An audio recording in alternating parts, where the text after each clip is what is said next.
¿Qué es para vosotros la palabra artista? Porque ya mucha gente os considera auténticos artistas, por tener esa capacidad de transmitir con la música.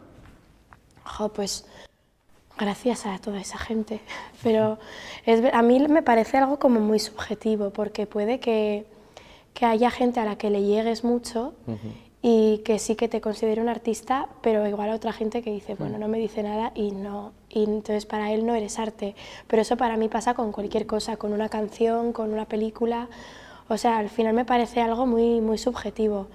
Entonces, no sé, para mí hay personas o películas o lo que sea que me parecen arte y para otras dice, pues, ¿pero esto qué es? O sea, Totalmente.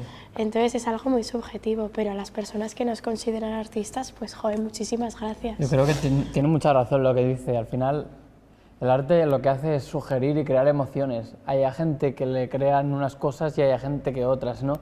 Y eso es lo bonito del arte, que hay mucha variedad y cada uno se identifica con lo que uno siente y eso es lo verdaderamente bonito. Porque ¿cuál es la definición de arte? No se sabe. Bueno, sí que se sabe, pero es algo muy subjetivo.